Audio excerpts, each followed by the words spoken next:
I had hoped that my first members' debate might be about something positive, something worth celebrating, something congratulating great people on great work. I really didn't want to be having this debate, and I, along with many other MSPs, tried to get the Borders Agency to see sense. Members may recall I had tabled a similar motion last year regarding the UKBA's refusal to speak to MSPs. In the end, I didn't go ahead with the debate. I wanted Deputy Presiding Officer to try to convince the Home Office to change its mind. Alas, it didn't, but I did try. I wrote to Phil Willis when he was in charge. I wrote to Alan Johnson. I spoke to Anne Mclaughlin. I spoke to Jim Murphy. They all told me exactly the same thing. We get 66,000 letters a year from MPs. We do not wish to take on even more and duplicate. The argument is a weak one because nobody is suggesting that anyone should be represented by an MP and an MSP, so there would be no duplication. Then there was an election and a new government, and despite the fact that it was primarily a Tory government, they started making the right noises on asylum issues. And I will say, for all the deserved criticism of the Lib Dems end of the coalition in recent weeks, I am aware that this is one of their red line issues. So Labour was out, and the new government said, for example, that they would end the detention of children. They also said they would review the position on dealing with MSPs. Well, they've reviewed it now, and guess what they say? We get 66,000 letters a year, blah, blah, blah, followed by another oft-repeated reminder that immigration is a reserved matter. And indeed it is. As is benefits, but the Benefits Agency is perfectly happy to respond to my inquiries on behalf of my constituents. And what of health? Education, housing, all devolved to this Parliament, and all perfectly legitimate areas of interest to members of the other Parliament when it comes to representing their constituents. Responding to this debate today, we have Alec Neil, the Scottish Government Minister for Communities and Housing. What if he were to refuse to respond to MPs? How does that help the constituent? It doesn't, and that is precisely why no Scottish Government agency discriminates in this way, and no other British Government agency treats this Parliament with such contempt. So the results of that review, coupled with the disgraceful way in which Glasgow asylum seekers are being treated over the cancellation of the contract with Glasgow City Council, has left me with no choice. This debate had to happen, and I make absolutely no apology for the title, the UKBA's Contempt Agenda for Scotland.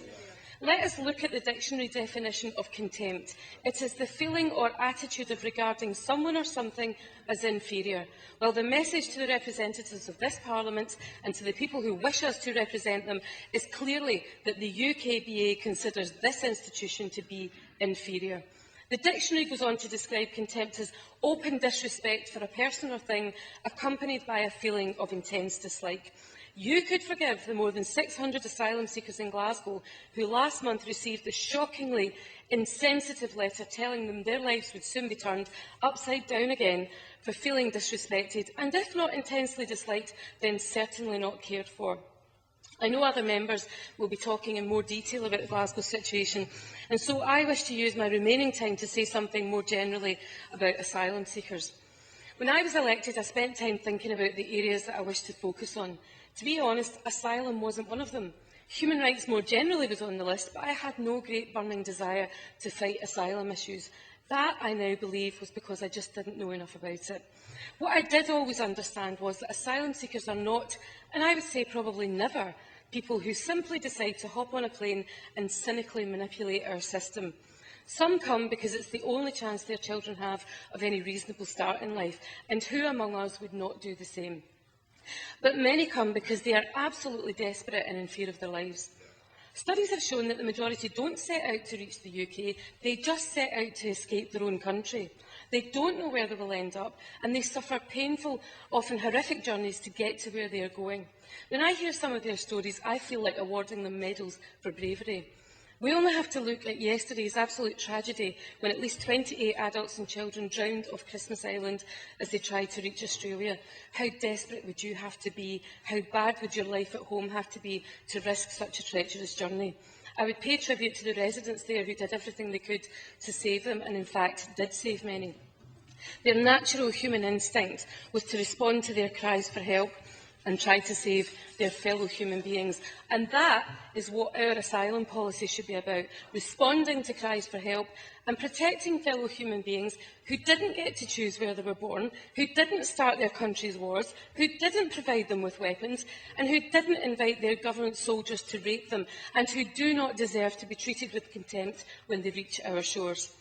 Deputy Presiding Officer, working with asylum seekers requires sensitivity to people in extremely vulnerable positions, an ability to communicate when there are language and cultural barriers, and the time to listen to often horrific and deeply personal stories. It is difficult enough for any ordinary member of the public to approach their MP or MSP with an issue, even something as simple as their bins not being emptied. But to have to tell someone about your time in the torture camps, about running through the forest in your bare feet, bleeding from wounds with men in bayonets at your back, to talk about the soldiers who came to your home and gang-raped your 12-year-old niece, to describe watching as a child your father being gunned down in front of your eyes, stories that I have heard from constituents over the past year and a half, takes courage. It takes everything you've got. You have to build a relationship with the person you're telling. You have to trust them. And then to be told by the UK Border Agency that you have to repeat the entire process in front of another stranger simply because they think you went to the wrong parliamentarian must be utterly galling. And how many of us would feel able to start that process all over again? Presiding Officer, I wish to end by quoting a woman I met who fled Zimbabwe and sought asylum here. She told me about the many things that had happened to her since arriving in the UK, and she said that although she was grateful for all the support she had been given, she just couldn't take any more. And after the Glasgow letter, she felt like lying down and giving up. Presiding Officer, our job when someone can no longer stand up, when they tell us they want to lie down and give up, our job is to stand up for them. That's my job as a human being, but it's also my job as an MSP, and I call on the UKBA to stop preventing me from doing my job and to start doing their job properly, and that means treating fellow human beings with respect rather than contempt.